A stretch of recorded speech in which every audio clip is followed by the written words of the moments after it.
रिया और मनोज की धूमधाम से सगाई हो जाती है। आज सुरेश जी बहुत खुश थे। आखिर उनकी बेटी को एक अच्छा जीवन साथी मिल गया था। अब तो रिया और मनोज की रोज देर सवेर तक बातचीत चलती रहती थी। सुबह से लेकर रात तक दोनों फ़ोन पर ही लगे रहते थे। व्हाट्सएप और वीडियो कॉलिंग भी चलती रहती थी। आखिर शादी का दिन भी आ गया और धूमधाम से दोनों की शादी हो गई। रिया और मनोज दोनों हनीमून के लिए निकल गए थे। दोनों जब घूमकर आए तो दोनों को अब अपना ऑफिस संभालना था। मम्मी जी, कल से मैं काम पर जाऊंगी। बहुत दिनों से छुट्टी ले रखी थी, बहुत सारा काम पेंडिंग हो गया है। ऑफिस? ये सुनते ही मालती जी हैरान हो गईं। तुमने तो मुझे बताया ही नहीं कि तुम शादी के बाद भी काम करोगी। मुझे तो यही पता है कि तुम शादी के बाद नौकरी छोड़ दोगी। अब इतना बड़ा परिवार है तो मुझसे तो अकेले नहीं संभलेगा।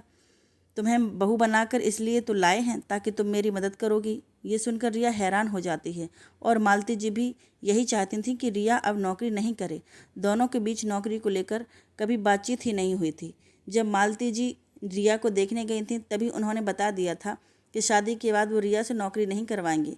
तब रिया ने मनोज से बात की थी तो मनोज ने कहा था कि वो मम्मी को मना लेंगे और उसे नौकरी छोड़ने की ज़रूरत नहीं होगी। पर सगाई के बाद दोनों अपनी प्यार भरी बातों में इतना उलझे रहे कि उन्होंने इस बारे में कोई बात ही नहीं की। रिया की अपनी सास से भी इस बारे में कोई बात नहीं हुई। मनोज और वो तो कितनी बार मिले हैं, डेट पर गए थे, पर कभी मालती जी और रिया ने तसल्ली से 10 मिनट भी बात नहीं की, एक दूसरे को जाना नहीं। घर में अजीब सी स्थिति बन चुकी थी। मालती जी चाहती थी जब मनोज इतना अच्छा कमा रहा है तो बहू को नौकरी करने की क्या ज़रूरत है, और रिया चाहती थी कि उसने इतनी मेहनत और पढ़ाई करके नौकरी हासिल की है तो वो नौकरी कभी नहीं छोड़ेगी। मालती जी ने रिया को देखकर ये भी कहा, बहू नौकरी वाली हो तो इसका मतलब ये नहीं है कि तुम सूट पहनोगी। इस घर में बहू सिर्फ साड़ी ही पहनती है। घर में दादी सास दादा ससुर हैं, उन्हें ये सब पसंद नहीं है। सुबह 5 बजे सबके उठने से पहले उठ जाया करो। दोनों के बीच में मनोज फंस कर रह गया था। घर में रोज लड़ाई झगड़े होने लगे। रिया ऑफिस जाती तो मालती जी नाराज ही रहती थीं, उससे बात भी नहीं करती थीं। इन सब हालातों के चलते मनोज और रिया ने अलग घर ले लिया और मालती जी अकेली ही रह गईं। रिया अपनी छोटी बहन सिया से ये सब बातें करती थी। सिया उसे हिम्मत बंधाती थी और तसल्ली देती थी कि एक दिन सब ठीक हो जाएगा। लेकिन वो अपनी बड़ी बहन के लिए सदैव परेशान रहती थी, क्योंकि शादी के कुछ महीनों बाद ही रिया को अपना बड़ा सा घर छोड़कर आना पड़ा है और वो छोटे से किराए के घर में रह रही है, जहाँ उसकी जिम्मेवारी और भी बढ़ गई है। सुबह से रात तक ऑफिस संभालो, फिर घर भी संभालो। मेड खाना बना जाती थी, उन दोनों को रोज वो ही ठंडा खाना भी खाना होता था। मनोज भी अपनी माँ की कमी महसूस करता था और परेशान रहता था। एक ही शहर में अपने परिवार से अलग रहकर मनोज भी दुखी ही रहता था। इस समस्या का कोई हल नहीं मिल रहा था। दोनों की जिंदगी मशीन बन चुकी थी। मनोज ने उसे कई बार समझाया कि घर चलते हैं, ये नौकरी आत्मनिर्भरता निर्भरता परिवार से तो बढ़कर नहीं है, पर वो कभी ससुराल जाने को तैयार नहीं हुई। एक दिन उसे पता चला कि वो माँ बनने वाली है। अब उसे नौकरी के साथ बहुत सी शारीरिक परेशानियां होने लगीं और जी भी कच्चा रहने लगा। पहली गर्भावस्था थी और उसे ज़्यादा कुछ पता नहीं था। रोज़ मम्मी से बात करती थी, पर उसकी मम्मी भी कितने दिन आकर रहती।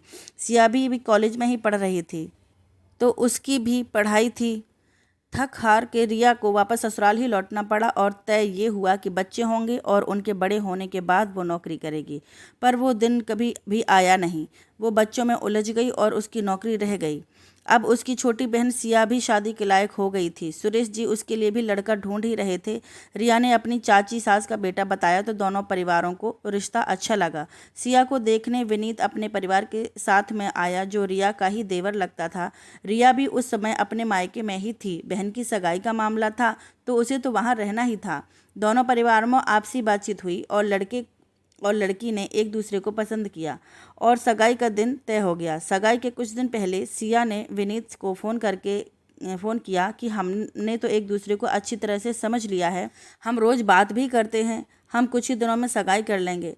हम 2-3 बार मिल भी चुके हैं, पर अब मैं आपकी मम्मी से भी अकेले में मिलना चाहती हूँ ताकि सब बातें आमने सामने और साफ़ हो जाएं।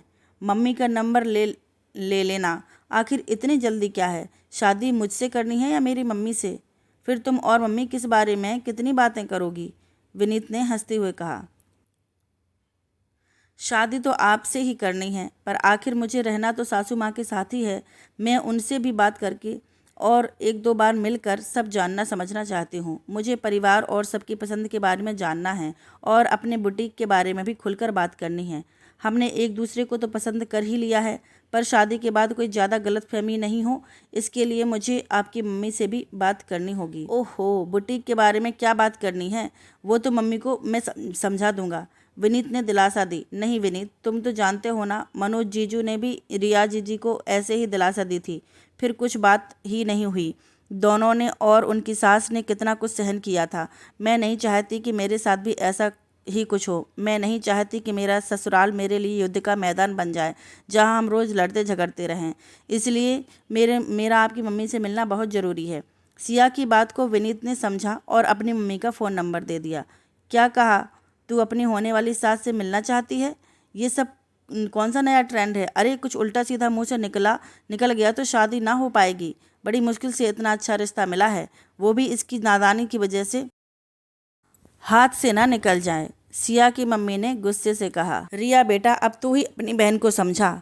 आजकल की लड़कियां का तो दिमाग ही फिर गया है, कुछ ना कुछ अलग सा करने की धुन में इन पर सवार रहती है। हमारे ज़माने में हम लड़के लड़कियां एक दूसरे को देखते भी नहीं थे, और सास से तो हम पल्लू लेते थे, सास के सामने हमारी जुबान तक न खुलती थी। जितनी ये लड़कियां मॉडर्न हुई हैं, उतनी ही ज़्यादा सास से इन लोगों की बनती नहीं है। ससुराल कैसा भी मिले, हर लड़की को समझौता करना ही पड़ता है, क्योंकि उसे उसी घर में हमेशा के लिए रहना है। मम्मी आप बाहर जाओ, मैं सिया को समझाती हूँ। रिया ने अंदर से दरवाज़ा लगा लिया। सिया, तू सास से मिलकर क्या करेगी? बेकार ही हर जगह बात का बतंगड़ बन जाएगा।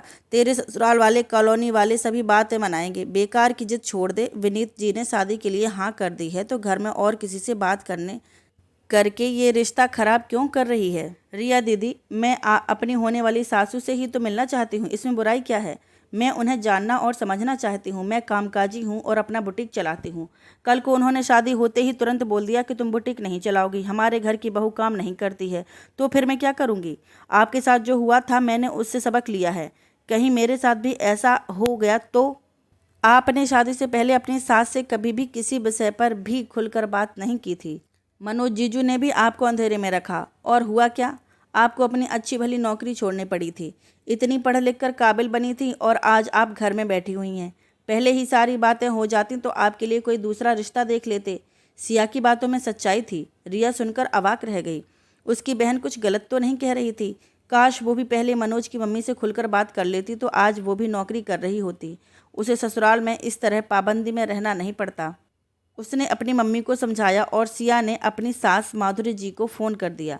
मैं आपसे मिलना चाहती हूँ, आप हमारे सेक्टर के सामने वाले पार्क में आ जाइए। ध्यान रखना, आप अपने साथ किसी और को मत लाइए, और यहाँ से मैं भी अकेली ही आऊँगी। ये हम दोनों की ही मुलाकात होगी, इसमें तीसरा कोई नहीं आएगा। ये सुनते ही विनीत की मम्मी माधुरी जी को आश्चर्य हुआ कि आखिर होने वाली बहू इस तरह से अकेले में मिलने के लिए क्यों बुला रही है। विनीत ने उन्हें समझाया और खुद पार्क में छोड़कर आया। वहां सिया पहले से ही उनका इंतजार कर रही थी। प्रणाम। और सिया ने उनको प्रणाम किया। उन्होंने उसे आशीर्वाद दिया। तब सिया ने अपनी बात शुरू की। मम्मी जी, आपको किस तरह की बहू चाहिए? होने वाली बहू से आपकी कुछ तो अपेक्षाएं होंगी, जैसी मेरी होने वाली सास से अपेक्षाएं हैं। उसका सवाल सुनते ही माधुरी जी ने जवाब दिया, हाँ, हर सास की तरह मेरी भी होने वाली बहू से कुछ अपेक्षाएं हैं। मुझे एक सुलझे विचारों वाली, पर पारिवारिक रीति रिवाजों को मानने वाली बहू चाहिए। मैं नहीं कहूँगी कि वो सुबह 5 बजे उठकर नहाए फिर रसोई में जाए, पर मैं ये भी चाहूँगी कि वो 7 बजे तक तो उठ जाए और रसोई में मेरे साथ बराबर काम करवाए। मैं नहीं कहूँगी कि वो रोज़ साड़ी ही पहने, सूट भी पहन सकती है, पर कोई वार त्योहार हो, किसी रिश्तेदार के यहाँ जाना पड़े जहाँ बुजुर्ग हों, तो उसे साड़ी भी पहननी होगी, और बुजुर्गों के सम्मान में कभी कभी सिर भी ढकना होगा। मैं नहीं चाहूँगी कि वो अपनी ज़िंदगी घर की चार दीवारी में ही बिता दे। वो अपनी मर्जी से पति के साथ कहीं भी घूमने जा सकती है, पर जब घर में मेहमान आए हों तो उनकी पूरे मन से खुश होकर खातिरदारी करे। तुम बुटीक का काम करती हो, वो शादी के बाद भी कर सकती हो, पर उसके लिए पहले घर की जिम्मेदारी निभानी होगी। खाली समय में दोपहर को तुम अपना काम कर सकती हो। तभी माधुरी जी ने पूछा, तुम्हारी अपनी होने वाली सास से क्या अपेक्षाएं हैं? मैं चाहती हूँ मेरी सास को मुझसे जो भी शिकायत हो वो मुझसे मेरे मुंह पर कहें, ताकि और रिश्तेदारों को बातें बनाने का मौका नहीं मिले। खाना बनाने में कुछ कमी रह जाए तो मुझे सिखाएं, ना कि नाराज होकर बैठ जाएं। रिवाजों का पालन करवाएं, पर उनसे मुझे ज़्यादा तनाव ना हो जाए। मैं मायके जाऊँ तो आने की जल्दी न मचा दें। और वैसे तो मैं घर की जिम्मेदारी निभाने के बाद ही बुटीक का काम करूँगी, पर कभी ज़्यादा ऑर्डर आ जाएं और मैं व्यस्त रहूँ तो मुझे मुझ पर समय को लेकर गुस्सा न करें। मुझे और मेरे पति को अपने लिए कुछ अलग से समय भी दें। मैं अपने पति के साथ कहाँ और क्यों जा रही हूँ, ज़्यादा पूछताछ नहीं करें। ये सब सुनकर विनीत की मम्मी के चेहरे पर मुस्कान आ गई और वे बोली कि एक बात और, तुम शादी मेरे बेटे से ही नहीं कर रही हो। ये दो परिवारों का अटूट रिश्ता होता है। तुम्हें दोनों परिवारों के मान सम्मान का ध्यान रखना होगा। और हाँ, हम दोनों भी कभी कभी साथ घूमने, शॉपिंग करने और मूवी देखने चल सकते हैं। तभी सिया बोली, फिर घर आकर खाना नहीं बनाएंगे, हम दोनों बाहर ही पानी पूरी और दही भल्ले खाकर आ जाएंगे। ये सुनकर दोनों हंसने लगती हैं। सिया माधुरी जी और माधुरी जी अपनी होने वाली बहू को समझ लेती है। दोनों के बीच सास बहू का रिश्ता पक्का हो जाता है।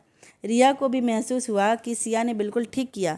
बेटी को शादी से पहले बेटे से नहीं बल्कि उसकी माँ से मिलना चाहिए। ये सुखद वैवाहिक जीवन के लिए बहुत ज़रूरी है। घर आकर दोनों अपनी सहमति दे देती हैं। विनीत और सिया की शादी बड़ी धूमधाम से हो जाती है।